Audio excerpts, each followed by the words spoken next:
Welcome back muli mga kaibigan sa bagong muling mga balita na ating mapapakinggan at mapapanood dito sa channel ng Bayan, ang Bayang Pinas. Dito, ating matutunghayan ang mga bagay na nangyayari sa ating bansa, partikular na umano sa loob na mismo ng gobyerno at lalong-lalo na dito sa kasalukuyang administrasyon. Ngunit bago ang lahat, kung bago ka pa lamang sa ating channel ay siguraduhin mong ikaw ay mag-subscribe, pindutin ang notification bell at syempre piliin na rin ang all upang lagi kang maging updated sa mga balitang bago, totoo at walang bias. Syempre mga kaibigan at kung mga ating mga solid viewers naman dyan ay maraming salamat naman po sa inyong walang sawang pagsuporta. At huwag din pong kalimutang magpakita ng suporta sa ating channel sa pamamagitan ng pag-like at pag-share sa ating mga videos. At syempre mga kaibigan, kung meron ka naman pong hinaing at opinyon, ang ating comment section ay bukas para sa inyong mga opinyon at mga hinaing at kung ano po ang nais nyong sabihin sa ating mga gobyerno upang mabasa na nito. Heto na nga mga kaibigan, atin nang panoorin at pakinggan ang balitang ito.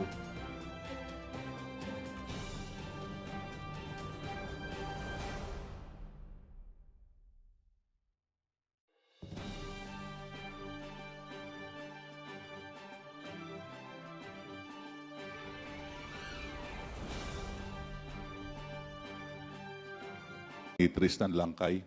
I am the current Director of the Legal Service Bureau of Customs. Okay, sige. Thank you, Attorney. Thank you, Mr. Chair. May I proceed? Please proceed. Thank you. Uh, the two former customs director admitted that there's a TARA system.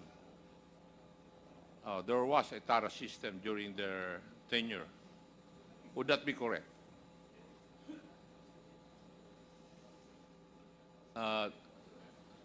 Sid, would that be correct during your term that there was a TARA system? Commissioner La Peña? There was, Your Honor. In fact, well, what I did, with your permission, if may I explain a little bit. What I did was... No. Commissioner Sid, ay premise ko lang ito. Commissioner Faldo, Yes, Your Honor. you admitted also that there Yes, was Your a Honor. TARA system during your tenure. Yes, Your Honor. Okay. Now, may I ask the representative of the Bureau of Customs, meron po bang TARA system ngayon? Your Honor, I'm sorry, I have no experience or knowledge on that TARA system, Your Honor. Currently, I'm just with the legal service of the How Bureau long of Customs. have you been in the Bureau of Customs? I've been with the Bureau of Customs since 2009, Your Honor. And you do not know of the existence of a TARA system within your department or your office? As to the existence, Your Honor, I have no personal knowledge of that. I'm not asking whether you have personal knowledge. Yes, Your Honor, if not personal knowledge, I've heard about it during discussions like this forum, during investigations. Sa mga kwentuhan, Your Honor, narinig ko, pero wala akong experience on that, Your Honor. Attorney, Yes, sir. hindi naman galing sa Bureau of Customs yung report sa amin. Galing sa mga broker mismo. Yung nakikipag-deal sa customs na may TARA system. I do not know. You have been with customs since 2009 and you, in this committee, the two customs director already admitted that there was a TARA system during the terms. Tapos ngayon, ang tanong ko, meron pa ba sa Bureau of Customs? Sabi mo, attorney, you do not know. You do not have any personal knowledge. Did you take your oath? No, he has not taken his oath yet, Your Honor, but we can administer the oath now. Comsec, please. I think it is necessary, Mr. Chair, so that if I find him lying, then I can move to cite him in contempt. Okay. Please, Comsec, administer the oath of Attorney Langkay from the Bureau of Customs.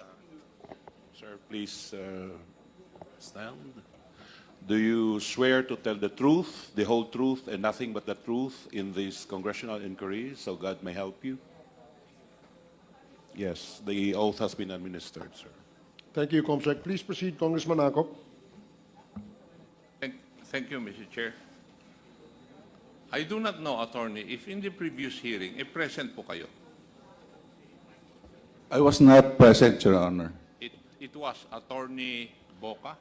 I think it's Boco, Attorney Dibuco, Your Honor, one of the chiefs who is under the legal service, Your Honor. I agree. At halos parehas kayo ng sagot. You do not have personal knowledge. Yun din ang sagot nung representative ng Customs in the last hearing. But I would like to tell you, dalawa na yung naging commissioner ng Customs. Sinabi po nila, inamin nila na may TARA system. Si Mr. Jimmy Guban, who had been with Customs, inamin din niya na may TARA system. Si Mr. Taguba, na nakikipag-deal dun sa Customs, inamin din niya na may TARA system. Kayo na lang po na nandun sa Customs currently, ang hindi po umaamin na merong TARA system. Ulitin ko yung sinabi ko nung last hearing. Pag nawala na yung Friday habit ng Customs at 3 o'clock in the afternoon of Friday, maniniwala na po ako na walang TARA system. Now, may I ask, do you want to refute that, Attorney? Pati si Senator Lacson, in one of his privileged speeches, sinabi rin niya yan. Your Honor, can I... Do you want to refute my No, statement? Your Honor, I just want to say something about it. You ask the permission of the chairman. The rules. Mr. Chair, can I make a Please proceed. manifestation on that matter, Your Honor? Considering that a certain Mr. Taguba is saying that there is a TARA system and he has experienced it, Your Honor. As a lawyer, Your Honor, may I just suggest, Your Honor, that a proper complaint affidavit identifying the specific circumstances on which he actually paid TARA and identifying the, Your Honor, please, with due respect, the persons or individuals involved so that the proper appropriate administrative or criminal action can be undertaken, Your Honor. Please, that's just my idea, Your Honor. Thank you. If I may, Congressman Akop, Attorney, yung pagtatanong tungkol doon ba sa TARA system, kung ito ba ay existing hanggang sa ngayon, ay nasa konteksto po nung paghingi ng information na patuloy pa ba itong mga ganitong mga gawain dyan sa loob ng customs. Of course, we're not saying that you are involved in that kind of illegal system. What we're saying is that you may probably have heard from the sources or grapevines or even perhaps some of your colleagues na merong ganitong nangyayari. Yun ang konteksto ng pagtatanong. Kasi dalawang former commissioner nagsabi meron. Diba? Yung broker na nagnenegosyo sa loob, sinasabi meron. Yung intelligence officer na taga-loob ng custom, sinasabi meron. Ikaw na taga-loob ka ng custom, sinasabi mo, hindi mo, wala. Diba? So ano yun? Yung please, you probably have heard that there are stories about the TARA system inside. Kasi sa tagal mo dyan, imposible eh. Di ba, Attorney? Yes, please. Your Honor, can I expound, Your Honor? Since I joined the Bureau, I've heard stories about the TARA system. And it seems that the TARA system was in place even before this container shipments was in place. Yes. Because shipments before was in open. There's no modal containers. It's not covered. So in open. So they make the TARA, they count. TARA is a counting system at that time, Your Honor. That they make. Yes. Attorney, That was the context, Your Honor, and then that I explained that I heard. Then Eventually, Your Honor, during my stint in the Bureau of Customs, I also heard it during inquiries, just like what happened during the inquiry in Sige. this EMT case, Your Honor, please. Hindi, kasi ang sinasabi, you're lecturing us on the sinasabi mong tara na yung the usual word, the real definition of tara. But in this case, in the context of the questions raised by Congressman Acop, yung tarang pinag-uusapan natin dito ay yung lagay, ay yung grease money. Ang tanong, ulitin natin, tinatanong ni Congressman Acop, meron pa bang grease money o tara dyan sa Bureau of Customs sa ngayon? As of now, Your Honor, I have no information about a TARA system ongoing with the Bureau of Customs. Mr. Chair, Okay, see. alam mo, nakakagalit to. I think you're lying to us. You know, you have been there for quite a time. If the commissioners know about that, why don't you know? You're a lawyer. My goodness, and you're even telling us, suggesting to us that Mr. Tagupa file a complaint? My goodness, Mr. Chair, pasensya na po kayo, pero talagang kinakailan sabihin ko to eh. So, thank you, Congressman Abante. Please proceed, Congressman Acop. Before I proceed, Mr. Chair, I would just like to make a manifestation. Attorney, in the last hearing also, a representative of the Customs Police appeared here as a resource person in the name of Major Cascolan. Inamin din po niya na mayroong TARA system. I am surprised na kayong dalawa na nandun sa legal department, parehas kayo ng sagot. It is off record, Attorney. Now, may I proceed, Mr. Chair? I would like to ask the two commissioners. Inamin niyo po na mayroong TARA system at may, sa pagtatanong ni Honorable Abante, may mga nawawala para sa gobyerno. Tama po. Yes, Your Honor. Now, may I know, have you ever estimated the amount of money that government is losing because of this TARA system annually? Para makita natin anong epekto nito sa ating bansa. Have you ever conducted an investigation on the estimate of money lost by government annually?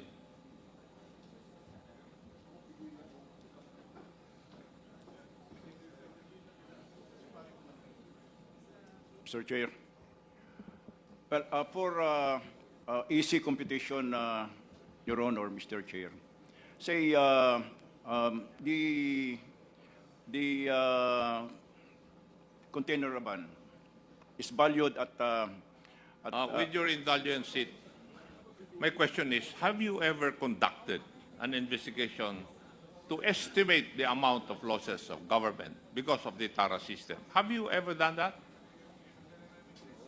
During my time, I did, sir. You did. Yes, Your Honor. How about you, Commissioner Sid? yes, Your Honor. Now, what was the result of your investigation? May I know?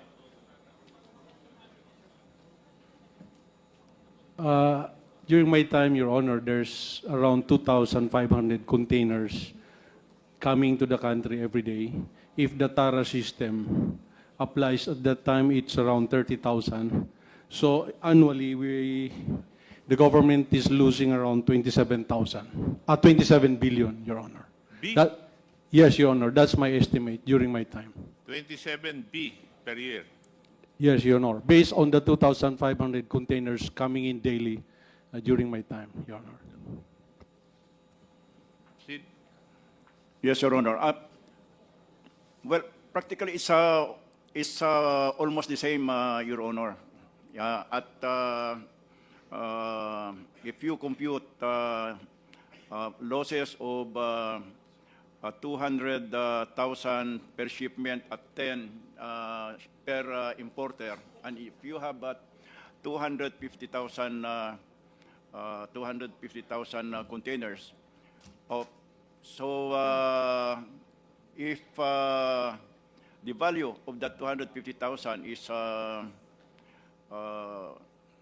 So 2,500 containers a day. Yun po ang statement ni Yes, Your Honor. Commissioner Faeldon, hindi 250,000. Yeah. I agree with the computation of Commissioner Paildon, Your Honor. That would be the same amount. Yes, Your Honor. Now, may I ask the current Bureau of Customs, the representative, do you know of this? Siguro wala dahil you do not know whether there's a TARA system or not. Tama po ba, Attorney?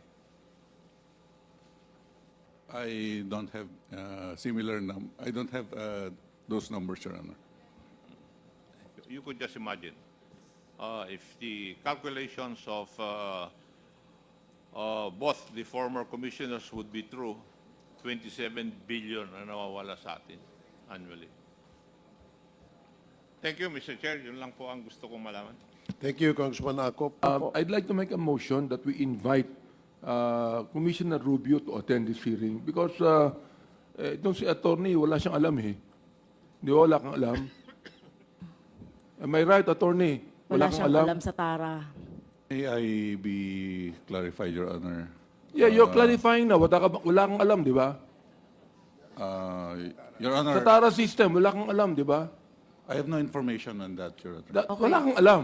Kaya si Chairman... Wala kang alam, di ba? Oo, wala. Wala siyang alam. Oh. Mr. Chair, para hindi ako maniwala na ikaw ang fall guy ng Bureau of Customs, we would like to see Commissioner Rubio attend this hearing. Okay. Panahon pa ni Commissioner Paildon, andiyan ka na eh, sa Customs, Mr. Chair.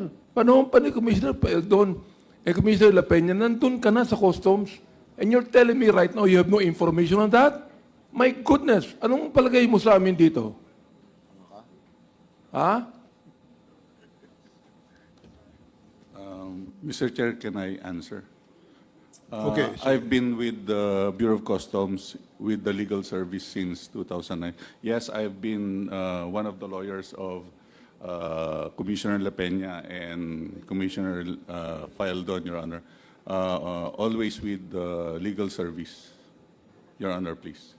Thank you. Okay, sige. Thank you. Okay. Comsec, please include in the Mr. list Chair. of persons to be invited, Commissioner Rubio of Bureau of Customs. Yes, Congressman Akop, with the indulgence of... With the indulgence of the Honorable Castro. Attorney, para bang ang sinasabi mo, yung ibang opisina ng Customs may TARA system, o alam nila yung TARA system, pero yung legal office ng Customs, walang alam. Yun po ba ang ibig nyo sabihin? Tinatanong ko po kayo.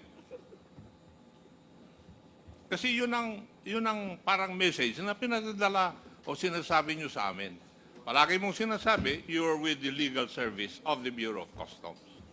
Para bang sinasabi mo, lahat, yung mga ibang opisina ng Bureau of Customs, alam nila, o may TARA system, yung opisina nyo lang ang wala. Would that be correct? Your Honor, from the testimonies of... What? Ang tanong ko po would that be correct, Attorney?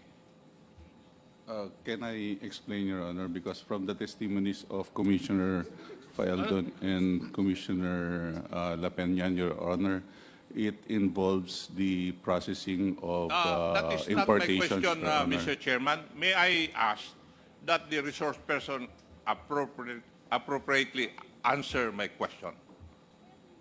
Is that the message you're trying to tell us? Na yung legal service office ng Bureau of Customs, wala pong kaalam-alam sa existing na TARA system sa Bureau of Customs? For the record, Your Honor, I mean, from our records, Your Honor, we are trying administrative cases. Hindi ko po tinatanong kung ano po yung trabaho niyo, Attorney. And, Your Honor, please. Sandali lang, nagsasalita pa ako. Malapit na kitang i-move to cite you in contempt. Bihira kong ginagawa yun, pero ikaw malapit ka na. Mr. Chair, may I request that the resource person be directed to answer my question with a yes or no? Attorney, please answer the query of Congressman Akop. Then my answer is yes, Your Honor. It's yes na kayo po sa legal service ng Bureau of Customs, wala kayong alam at walang TARA system doon sa inyo. Can I explain, Your Honor? Sumagot ka na muna bago ka mag-explain. Di ba? Pag may question yes. Tinuruan ka rin siguro sa law na sagutin mo muna ang yes and then you explain. Okay, my answer is yes, Your Honor, because in the current cases that we handle, particularly on administrative cases, Your Honor, we don't have a case wherein a individual personnel of the BOC is charged with a TARA system or receiving TARA system. Even the criminal cases that we handle with the DOJ and criminal in the court, Your Honor, as far as the records or my knowledge is concerned, Your Honor, we don't have a case on that, Your Honor. So that's why I have suggested earlier on, Your Honor, about the circumstances that Mr. Taguba mentioned, Your Honor. Sorry, Your Honor, that's... Mr. Chair, I do not want to take more of the time of the Honorable Castro. I'll stop here. Okay. Thank you, Mr. Thank you, Congressman Akop. Let me just get 30 seconds of your Okay. time, if I may. Just Right. a follow-up question. Kasi ang legal department that Attorney Langkay heads, apparently, according to him, has no knowledge about the TARA system. Tanungin kaya natin yung nagbibigay ng TARA. Mark Taguba, inamin mo naman na ang kasalanan mo ay yung nagbibigay ka ng TARA, di ba? Yes po, Your Honor. Okay, kasama ba ang legal department sa TARA? Wala po, Your Honor. Okay, so thank you. Now you may proceed, Congresswoman Castro.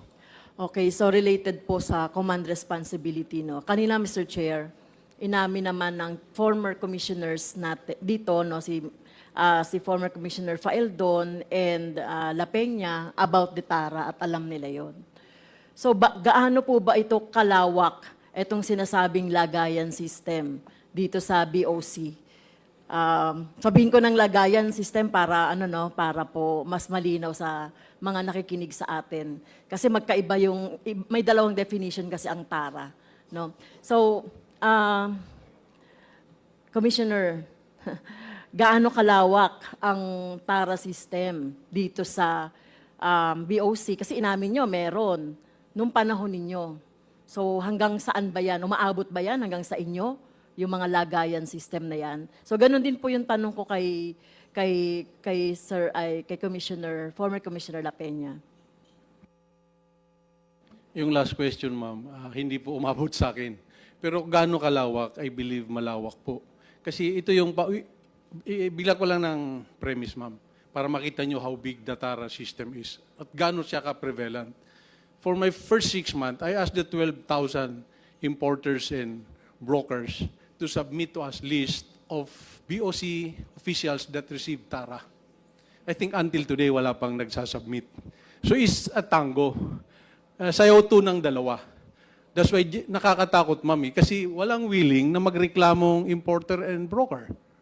So that's why this Sige. TARA system continues Siyempre po, to exist. Sige, putulin ko po kayo doon, Siyempre po, walang magsasabi ng gano'n dahil magkakadama yan yung nagbibigay ng TARA at tumatanggap ng lagay. So, pero kayo po as responsible, most responsible po sa BOC, na kayo yung chair, o commissioner, chief commissioner, kayo yung meron dapat na initiative na dapat na mag-imbestiga. Kasi hindi nyo pwedeng sabihin na kahit na alam nyo yan, tapos yung broker, sila mismo ang tatanungin ninyo. Di ba? Dapat, dahil meron din naman kayo sigurong alam sa intelligence, dapat kayo po yung nag-iimbestiga. So hindi nyo po pwedeng ipaubaya doon sa mga broker or doon sa mga nagbibigay ng TARA. Tama po ba ako? Kayo yung command responsibility doon Kayo may command doon sa BOC. Yes, ma'am. Sir Tama Chair. po. Nag-imbestiga ako during my time. That's why I delisted more than 4,000 importers and brokers. But prosecuting them is another thing, ma'am, because without witnesses and evidence directly showing that nagbibigay sila, ang hirap mag-prosecute, ma'am. But in my term, the best I could have done is to delist them, yung more than 4,000. Ang hirap kasi kung walang mag-aamin na importer and broker na ito si Commissioner Faildon, binigyan ko ng 5,000 na tara. So yun yung panawagan ko since day one, and I still calling all the importers and brokers until today na please come forward, help the country.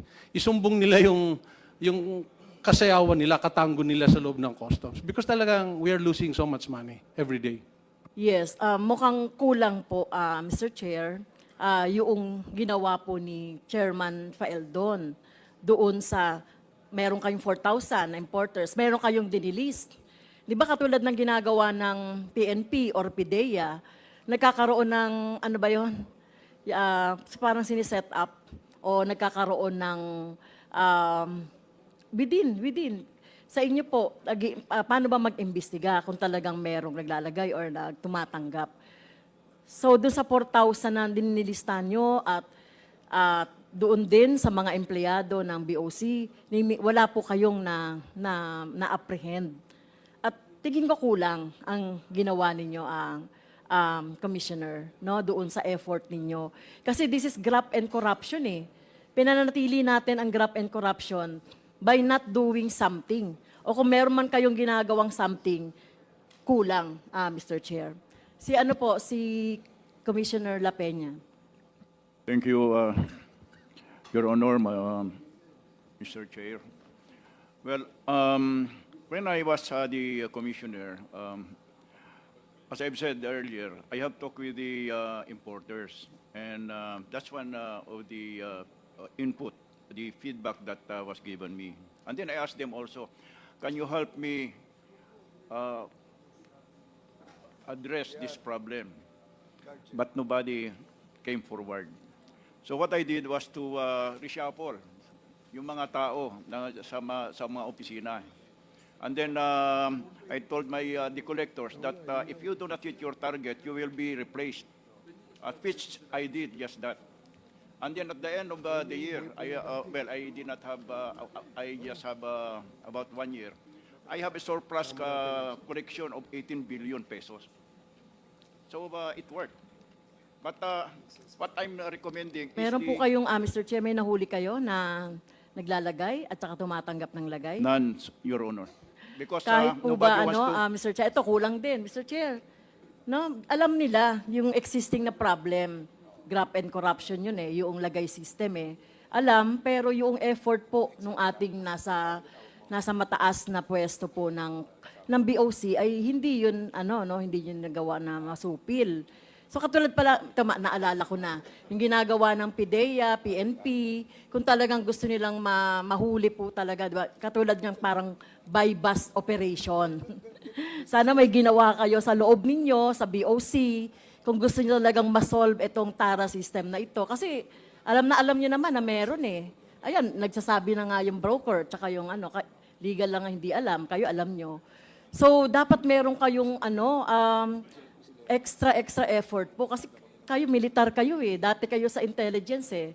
Mas may alam kayo kung paano hulihin yung mga gumagawa ng hindi maganda sa gobyerno. Di po ba? So, kulang po yung naging effort.